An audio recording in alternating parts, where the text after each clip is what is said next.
Buenos días, amigos de esta página de Facebook. Después de 2 semanas, puesto que por fiestas patrias tuvimos que interrumpir, me vuelvo a dirigir a ustedes con muchísimo gusto. Voy a tocar 2 temas interrelacionados entre sí. El primero es la situación mundial, financiera, lo que está en juego y cómo ello, eso lo vamos a precisar más en la segunda parte, cómo ello repercute en el Perú. Pues en esta misma página, un poco más abajo, ahí abajo está una entrevista que le hacen a uno de los mejores economistas que tiene el Perú, que es Óscar Ugarteche, que tiene, a mi juicio, calidad mundial para poder hacer análisis vastos, yo lo he escuchado muchas veces, sobre la economía del mundo y sobre todo el sistema financiero. Y sin duda voy a decir algunas cosas sustentándome en lo que él dice, que sabe por qué lo dice. Se trata de lo siguiente: la crisis mundial financiera de este sistema globalizado con patrones neoliberales del capitalismo desde la actual etapa en el siglo XXI, que comenzó en agosto del 2007, esa crisis no ha concluido. Es una crisis en la cual los estados más poderosos, Estados Unidos, Alemania, qué sé yo, han financiado a los grandes bancos, obteniendo el dinero de los ciudadanos para parar otra vez a los bancos y hasta grandes industrias como la General Motors y la Ford. Y eso ha permitido que lentamente vayan saliendo de la recesión de crecimiento cero o menos cero a cifras que ahora festejan, que son de 1,5 de crecimiento positivo. Pero, como explica Ugarteche, eso no es no es una reactivación, es un rebote solamente, y la diferencia está en que el rebote es pequeñito, pero además va a desaparecer, porque ese rebote va a ser absorbido inmediatamente por las enormes deudas que esos países tienen. De manera que la crisis va a continuar. Al continuar esta crisis, ¿qué pasa con los países de la periferia como el Perú? De la periferia del capitalismo periférico, capitalismo del subdesarrollo. ¿Qué pasa? ¿Qué sucede? Que normalmente somos países que desde hace 500 años hemos sido los que hemos proveído materias primas, y a eso nos dedicamos, a los países desarrollados. Ellos han capitalizado, nosotros hemos descapitalizado 500 años. Sí. Ese es el principal factor que originó el subdesarrollo en nuestros países. Muy bien, entonces, muchos de nuestros países dependen de 1 o 2 productos bandera de exportación, que son materias primas. En nuestro caso ahora son minerales. Y cuando estas crisis se dan en los países más potentes, entonces nos compran menos minerales. Y las derechas peruanas y las derechas mundiales comienzan a explicar, entre comillas, los problemas de la crisis por varias falsas explicaciones. En el caso de la derecha peruana y latinoamericana, en el sentido que sus gobiernos respectivos están haciendo las cosas mal. Yo no vengo acá a defender a Humala, al contrario, Humala es uno de los que se ha sumado a las políticas neoliberales que comenzó Fujimori hace 25 años. Y entonces, al haberse sumado, pues alegremente se ha puesto también en el mismo plan de siempre de la historia del Perú: producir materias primas y vivir de eso. Cuando las materias primas estaban en muy buen precio, que ha durado esto como 9 años de festín, entonces crecíamos. Alan García dice: mi gobierno, por eso creció al 9%, al 7%, ahora este gobierno crece menos, por lo tanto está administrando las cosas mal. No, la principal variable es externa, y lo dice el mismo Fondo Monetario Internacional, el Banco Mundial, lo dicen varios ex premios Nobel de Economía. Aquí puedo citar a 7 que lo dicen, los voy a citar, perdonen ustedes. Aquí está Arrow, Diamond, Maskin, Schelling, Solow, Spence y Stiglitz. Está clarísimo entonces, y también los dice nuestro economista ya mencionado. Entonces,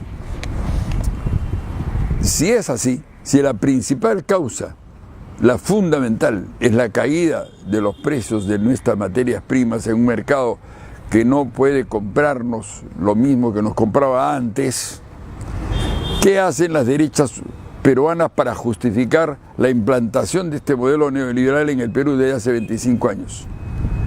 Ellos decían que hay que reformar el Estado, y entendían por reformar el Estado, no como lo entendemos los de izquierda democrática, como una democratización del Estado para que el pueblo participe, fiscalice, decida. No. Ellos, por reforma del Estado, entendían crear algunas islas de eficiencia como la SUNAT, algunos órganos controladores que no controlan nada como OSINARCMIN, OSIPTEL, etc.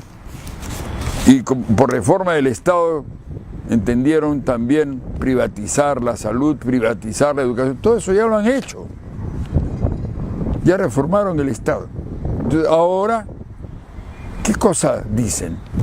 Pues el día domingo, no tengo acá desgraciadamente el periódico, el diario El Comercio pone en grandes titulares en primera página lo siguiente: declaraciones de Roberto Abusada, un neoliberal de las derechas peruanas, un clásico neoliberal peruano, que dice que este gobierno, el gobierno de Humala, es estatista. Así de simple. Y algo más, dice que la crisis se debe a que no se ha hecho todo lo suficiente para que los mineros extranjeros inviertan.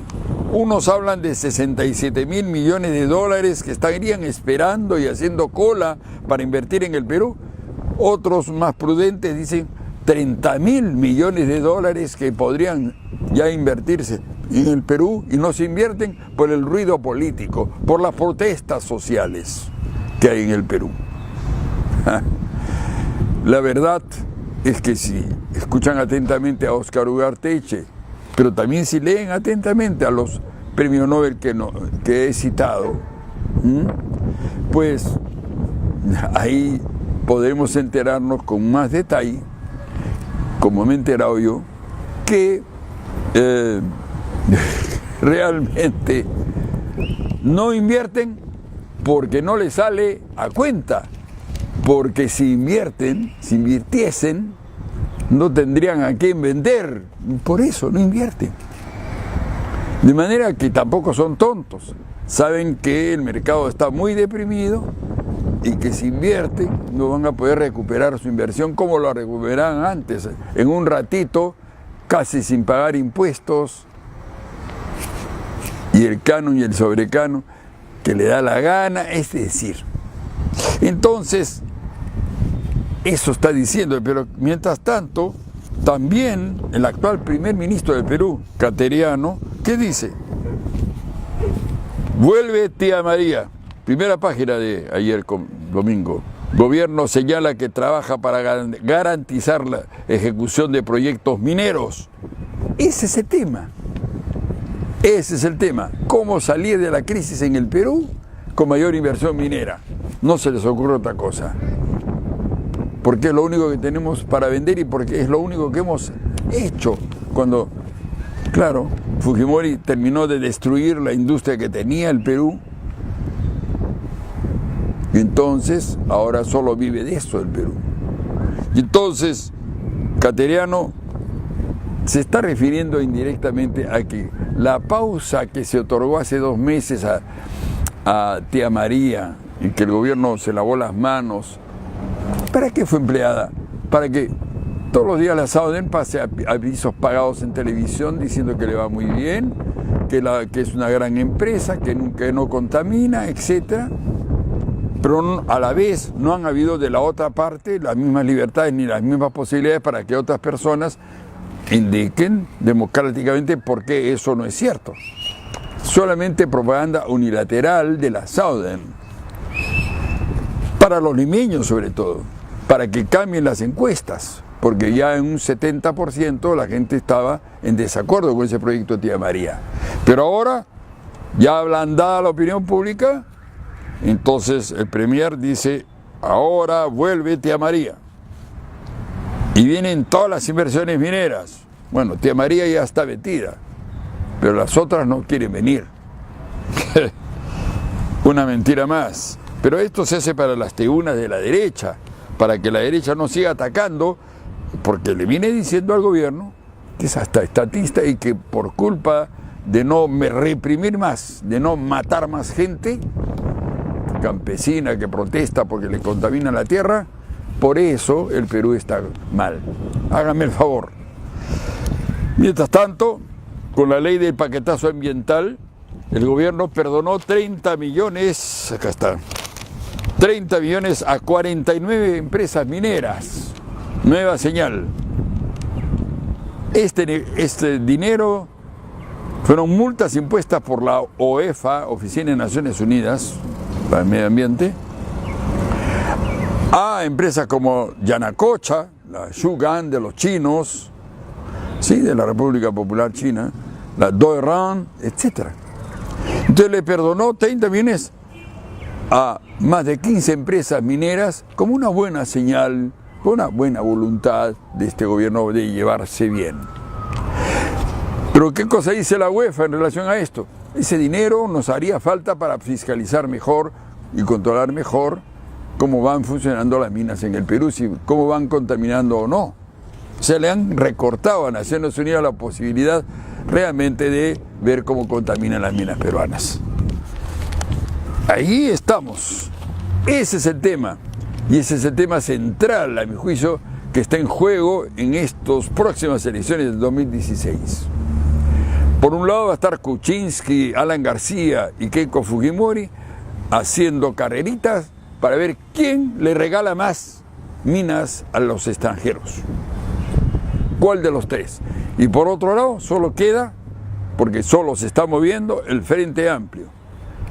Una izquierda responsable que sabe que la minería debe existir, pero debe ser una minería responsable, que responda a estándares internacionales, porque en otros países se controla la contaminación, aquí no. Entonces, yo me siento orgulloso de decir que en esta pelea desigual, donde el pueblo escucha todos los días quién es Kuczynski, quién es Alan García, quién es Keiko, favorablemente porque la propaganda así lo pinta, desconoce que existe el Frente Amplio que va a elegir el próximo mes candidato a la presidencia por primera vez, o candidata, por primera vez en elecciones primarias abiertas en la historia del Perú. ¿Qué significa esto? Que cualquier ciudadano con su DNI podrá hacer cola y podrá elegir quién va a ser el candidato a la presidencia de este movimiento. No existen más que esas dos opciones políticas, las derechas y esta izquierda. Sí, sin duda alguna. Y no va a ser fácil para quien gane, sea de derecha, sea la izquierda, no va a ser fácil gobernar en medio de las presiones mundiales que tratan de convencer a los pueblos del mundo que todos nosotros debemos seguir siendo vasallos y de seguir vendiendo materias primas y aceptar encima condiciones inaceptables desde el punto de vista ético, como por ejemplo lo que ya dije hace 15 días, el asunto de los farmacéuticos, donde laboratorios farmacéuticos norteamericanos quieren imponer a como dé lugar que aquí no se fabriquen, no se elaboren productos genéricos que impidan que gastemos 25, 30 o 40 veces más en un producto contra el cáncer o contra cualquier otra enfermedad importante. El Perú está en una encrucijada. Algunos pueblos están, sin duda, en América Latina ya tienen más conciencia política promedio que el nuestro. El nuestro está dominado por los diarios chicha, la televisión chicha, y mientras eso sea así, no habrá suficiente conciencia política para derrotar a las derechas, que son los que sostienen esos diarios chicha, para mantener obnubilada la conciencia de un pueblo que injustamente es pisoteado por estos grandes capitales. Muchas gracias y hasta la próxima semana.